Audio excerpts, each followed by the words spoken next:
This is the solution video for the trig functions revision worksheet.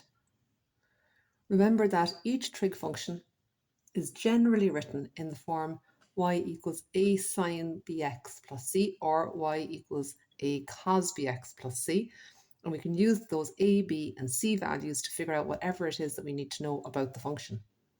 The c value is going to give the midline. So in this case, for example, that midline is going to be y is equal to 4. And the a value gives us the amplitude because that is the vertical stretch of the function, if you like.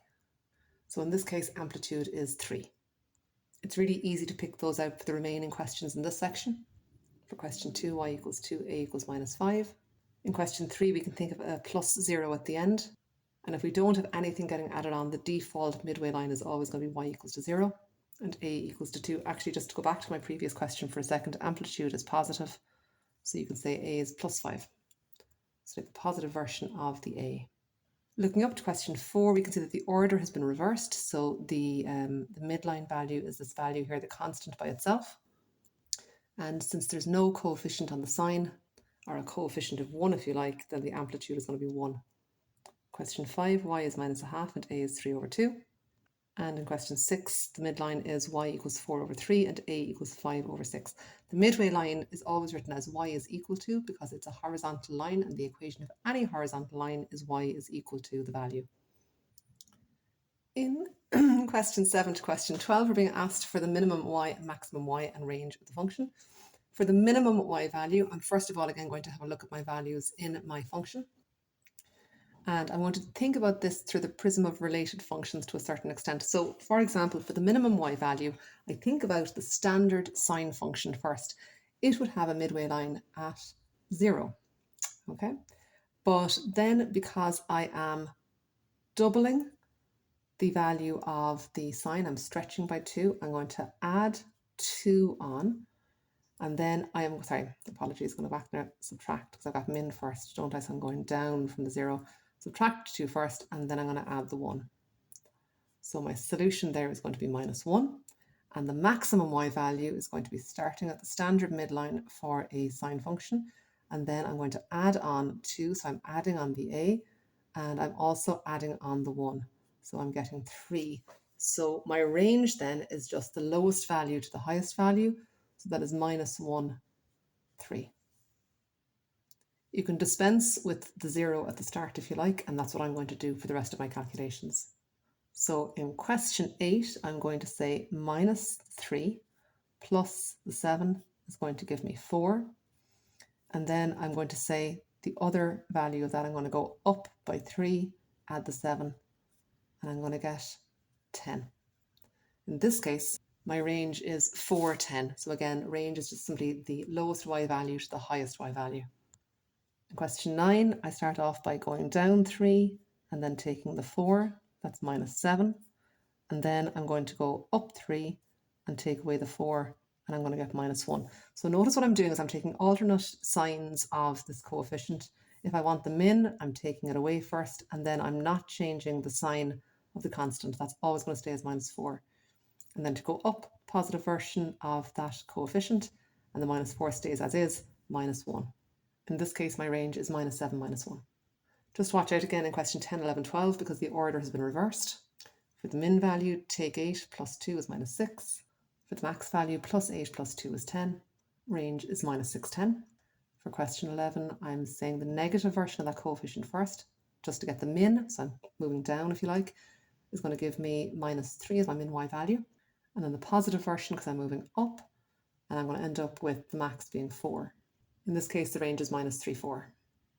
Decimals to finish in question 12, no problem there, exact same approach as always. The min value is going to give me minus 7.6. The max is going to give me 2.8, and there's my range. Moving on then to question 13 to question 18, they want to know the period in degrees and also in radians. So this is good practice for converting between the two. Again, thinking of my general layout for a function like this, y equals a sine bx plus c. And by the way, notice that there have been causes as well over the course of these questions, but they haven't really affected how we find the basics of period, range, amplitude and midline. Sine and cos kind of follow the same rules for those 4 calculations. And in this case, we're going to be considering that b value. In question 13, that b value is 4. So the standard period for a trig function being sine or cos is 360, and this value compresses it. So it adjusts it on a horizontal basis. So what I need to do is I need to take my general period of 360 and I need to divide it by whatever that b value is. So in this case, 360 over 4, which is 90 degrees. Now I want to also write my period in radians. So just a reminder for conversion purposes that 180 degrees equals to pi radians. So if I want to get 90 as radians, then, well, I would divide 180 by 2. So I'll divide pi by 2. And again, just do make sure to write your units in at the end of your measurement. So in the degrees answer, I've got my degree symbol. In my radians answer, I've written RAD for radians, or you can write the full word if you like. In question 14, we'll have 360 over 5, or 72 degrees. And this converts to 2 pi over 5 radians. And you can actually see that 360 is 2 lots of 180. So that's the 2 pi over 5. In question 15, I've got 360 over 3, which is 120 degrees, or 2 pi over 3 radians. In question 16, again, just notice there that we've got that change of order. It's still going to be that b value, in this case the 8 that I pay attention to. So in this case my answer is 45 degrees, or pi over 4 radians. You could possibly have written down 2 pi over 8 and then cancel it down to pi over 4. In the next question, the b value is a fraction. That's fine. Just put it in still in the denominator underneath 360. Or if you prefer on your calculator, you can type in 360 divided by 2/3. This gives 540 degrees. That's 3 lots of 180, so that's 3 pi radians. Next we have a decimal, but it doesn't alter our approach. And this time I get 240 degrees, or 4 pi over 3 radians. The next question shows us a diagram. We have a function. We're told some information about it, that x is in degrees, for example, and we're told the coordinates of a. So I'm going to take a moment to have a look at the diagram and fill in whatever I can before I begin to actually answer questions about it. So I notice that I'm out at -135, and this is clearly a peak of my function. So if I move back in, this intersection point and this minimum point at C and the origin, they're all going to be equally spaced out.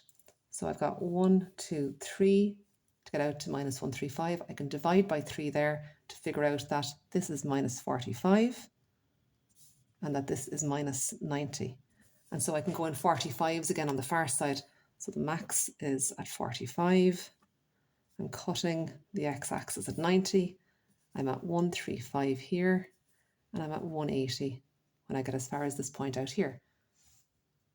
I'm also going to be able to mark in that my min is at -8, and I can tell by the fact that the function passes through the origin that my function is a sine function. The first thing I'm asked about this question is to find the period and range of f of x. Well, don't forget that period is how far horizontally I have to travel before the function begins to repeat itself. I've highlighted one unit, if you like, of the function, and I can see that it goes from 0 to 180. So the period is 180. Since the diagram's in degrees, I'll stick with degrees in my answers, and I'm also asked for the range, and that is -8. I'm asked to write down an expression for the function. As I said previously, I know that it's a sine function, so I know that the format of my function should be a sine bx plus c. I look at my diagram to find the a value, that'll be the amplitude. The amplitude is the distance from the midline to a maximum or minimum value. In this case, a equals 8. Next, I have to find b. b is going to be 360 over the period of the function. We've established the period is 180, so b is going to have to be 2. Finally, the midway line can be established by looking at the diagram and seeing where the midline is. And you can see that it is essentially the x-axis, so it's not up or down from that, there's no deviation. So c is 0. I simply fill these values in to make the function. So in this case, I've got 8 sine 2x plus 0, and you can leave out the plus 0 if you like.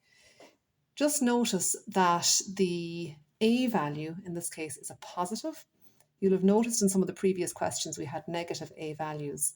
The way that you can tell whether it should be positive or negative is that looking at a standard sine function, if a is positive, then the function is sloping up from the origin.